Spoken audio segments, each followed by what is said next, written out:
I want to give you a secret, and the secret is how you can determine what an agent's true cost is worth, what their value is worth.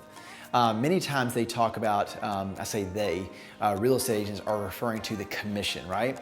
And so if we're talking about commissions, does that really determine what the agent's worth? Because, you know, I've heard plenty of agents say, yeah, I'm worth my commission. And when you challenge them and say, hey, how much is that? Like quantify it for me. Well, it determines on the value of the house. So your worth is like this determined on someone else's value or based on your value? So let me show you this. Let's say for talking purposes, you have an agent, and last year the agent sold 20 houses. And of those 20 houses that they sold last year, they're at all different price points. Some of them are really high price points, some of them are low price points, some of them are medium price points. These pricings are all over the board, right?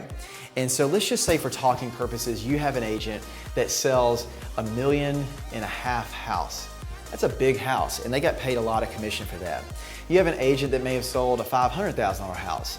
You have an agent that sold a $300,000 house, so on and so forth. So you have a lot of different price points when they sell your house. What I've understood is that anytime you look at what an agent has sold, probably in the last 12 months, whatever the cheapest house they sold, let's just say that they sold a $250,000 house. This $250,000 house, if they paid 3% commission, they would have earned $7,500. In a sense, the agent has established that this is the basis of which they're willing to go to work. Whatever the smallest house they sold last year of the 20, the other 19 people paid more, right? It's fine if they received more. It's fine if they really understood, like, hey, I got a bigger house, they're gonna do this, they're spending this amount of money, it's gonna take this much time.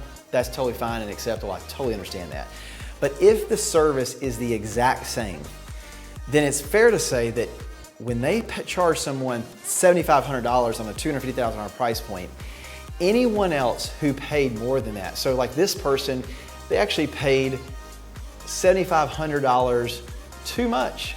This person right here would have paid $1,500 too much. This person right here would have been $37,500 too much. So whenever we talk about establishing the basis of competition, or establishing the basis of which someone's willing to go work, I think that if you want a pro tip, ask the agent, show me the houses that you sold last year. Go ahead and run 3% and see what is it that they're willing to go to work for. In this scenario, they were willing to go to work for $7,500. If you're selling your house that's much higher than the smallest house they sold last year, you might be paying them a gigantic tip. And it's fine if they can articulate, hey, listen, I'm gonna charge you at this $500,000 price point, I'm gonna charge you $15,000 based on 3%. And I'm going to be able to quantify, this is the additional services that you get for the additional $7,500 that you're gonna pay me. But if there is not a quantifiable amount, about the $7,500 more that they're gonna charge you, if it's the same exact thing, why should you pay more just because you have a bigger house? I don't think you should. This right here may inform you about how to save a lot of money, how to get a fair fee for service, and how to price match of what they've already priced somebody else. I hope that's a pro tip and a way to pull back the curtain to kind of let you know how we operate as an industry, and something that will be beneficial to you as a homeowner in terms of choosing the best representation for you and make sure that the service aligns with the pricing. See you next time.